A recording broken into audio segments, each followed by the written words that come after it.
Hello everyone, it's DA here. Hope you guys are doing great. Hope you are doing fantastic.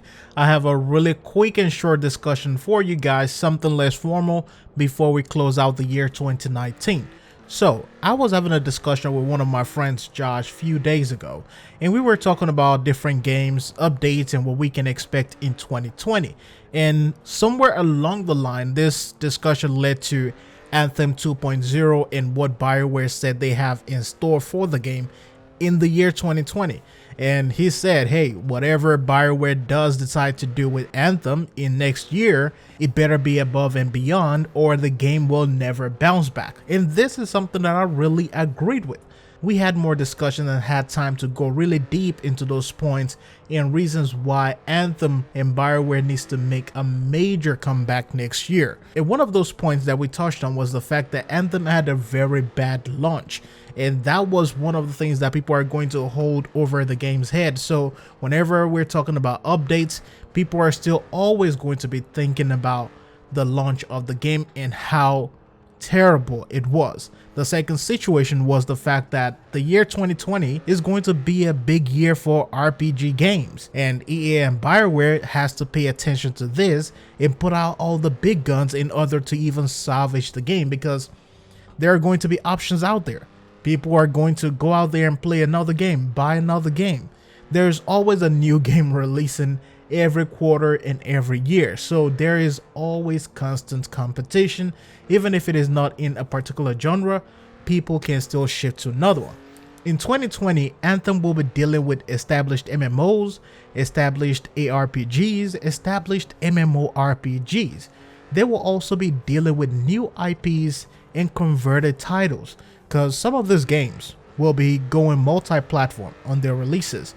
It will also be dealing with next-gen consoles, which will also release with a lot of first-party and third-party titles. That is a major competition right there. A lot of these games which failed to deliver in 2019 will also be trying to salvage themselves, so Anthem will be rolling into 2020 with some competition from 2019.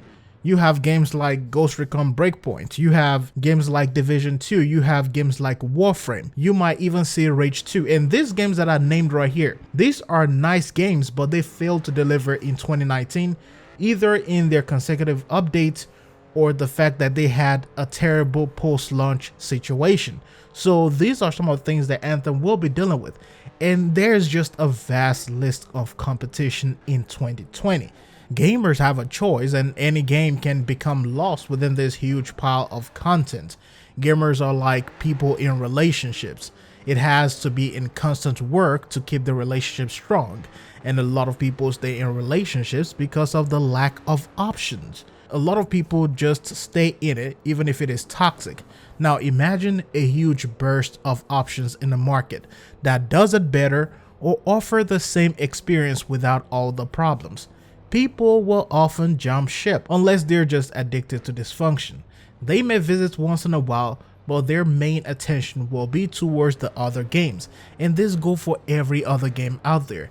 If this Anthem 2.0 update doesn't deliver above and beyond, it will be a very rough road for BioWare even with their other games, because they've already damaged a lot of trust when it comes to their fans, so this will be another major blow.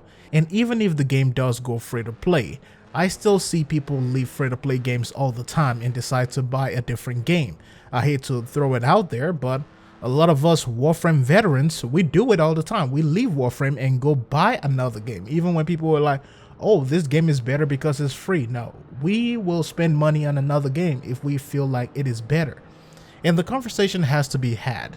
This is one of those things that we have to talk about in regards to Anthem. The 2.0 must release as a brand new experience for older players to even return to the game. It also has to go free to play to be able to compete on certain levels when it comes to numbers or player base. That is just a must. Well, it also has to go to Steam at one point in time, so I think they're fixing it before they send it to Steam. Who knows? And it also has to be rewarding and sustainable for people to stay in it, because You don't want a situation where people hop in just to see what is new and then they leave, like people do in every other game out there. You want to be able to retain a lot of players, so it has to be rewarding and sustainable when it comes to its content. But anyways, let me know what you guys think about this down below in the comment section. What are your thoughts in regards to Anthem for the next year in the 2.0 update? And what do you think about the competition as well? Thanks for watching. I'll see you in the next one.